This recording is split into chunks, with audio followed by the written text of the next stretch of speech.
This is Ian Priddy from the Retro Computer Shack. In this video I'll show you how to connect a Spectrum Plus 2 grey model or a Spectrum Plus 128 or Toast-Rack model as it's often referred to a TV or monitor via the HDMI input.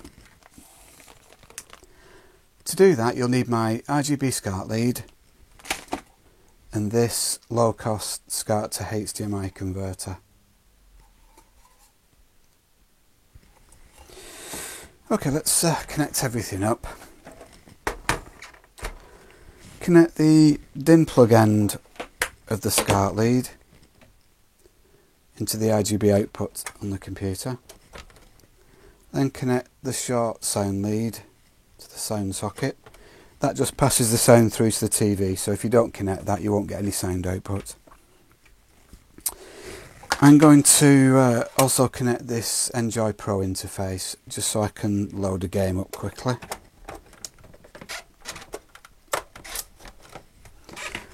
Then connect the power to the Spectrum. Make sure the Spectrum and monitor are switched off first. I should have said that at the beginning. It's not too critical, but I prefer to do it that way. Connect the one end of a HDMI lead to the HDMI input on your TV or monitor. This one's already connected.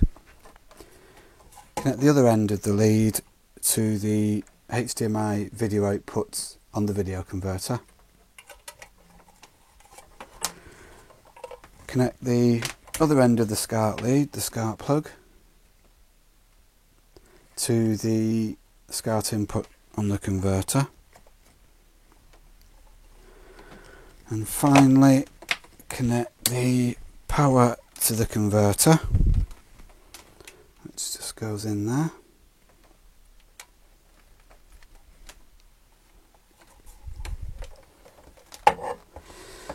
And switch the monitor on and select the HDMI input, which is just a button on the front on this monitor. Then select switch the converter on, and after a few seconds you should see the status box appear on the screen. With a bit of luck, there we go. As you can see at the moment, the SCART input is selected, which is correct. If yours says HDMI, just toggle between SCART and HDMI by pressing that button. As you can see, it just selects HDMI or SCART input. So we'll leave it on SCART. The output resolution at the moment, which is set by the 720 1080p button, at the moment on this monitor it's selected as HD 1080p, which is correct for this monitor. You may need to toddle through all the different resolutions to get the best picture on your screen or monitor. Right, so let's switch the Spectrum on. I'll just switch that light out. I'll switch the Spectrum on. And we do get a picture, that's good. I'll just load a game up.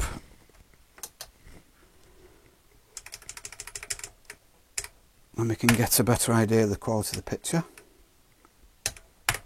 Switch that light out, and as you can see you should get a colour picture, a nice clear colour picture, very steady with vivid colours. The colours show a little bit paler on this screen at the moment. That's not how it will show on your TV, that's just the video camera, the way it interprets the colours. Now for most people it should be as simple as that, but it's not always that simple, so I'll just quickly go through the possible settings of the converter. If you don't get a picture at all, I'll just switch that off a sec. Don't want that noise on. If you don't get a picture at all, just check that you've got the SCART input selected. The TV standards, PAL and NTSC. If your computer outputs PAL, which most do, then your TV or monitor HDMI input must be set for PAL also. If you have a mismatch, one is set for NTSC and one is set for PAL, then you're likely to get a black and white picture or no picture. You may be able to alter the TV standards by pressing the PAL NTSC button. Usually it's automatic, it detects the signal and just locks into what it sees. But sometimes you can get a mismatch and you can correct it by pressing the PAL NTSC button. The output resolution, as I've mentioned, is set by the 720 1080p button. You must select and set the resolution to match your screen. The status box does disappear on its own automatically. Some video converters, it takes longer than others. There's not a lot you can do about that. Quick note about video converters. It's not just as simple as buying any video converter. Most are not compatible with the 15 kHz signal that most of the retro computers, well, all the retro computers output. So make sure you have a look at this document. You can click the links below the video. I'll put a link to that. This basically goes through the HDMI conversions process and the converters that actually work. And also there's more information on this converter that we mentioned in this video.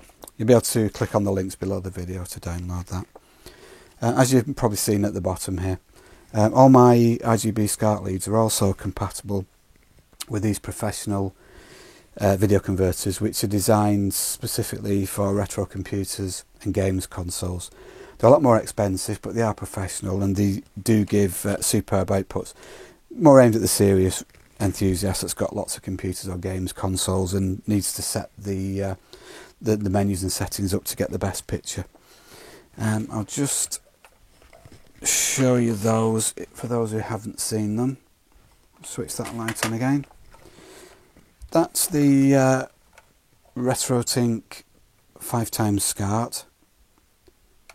Now let's just zoom out a little bit, then you can see that better. That's got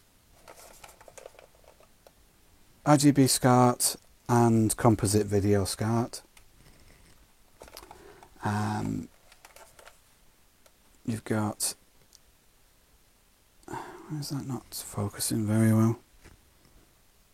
There we go. You've got S-Video in, component video, composite video SCART and RGB SCART, and HDMI out. That one is the RetroTink 2x SCART, which is a high quality but simple plug and play. SCART in, HDMI out. And my favourite one, which is the OSSC, the open source scan converter, which has VGA in, component video in, and RGB SCART in. It doesn't accept composite video SCART, and then HDMI out. All configurable and a menu on the front. Well, that's about it from me. If you want any more information on what you've seen in this video, if you click the links below the video in my YouTube channel, and you should see all that information. So thank you for watching this video. I hope you find it useful. Bye for now.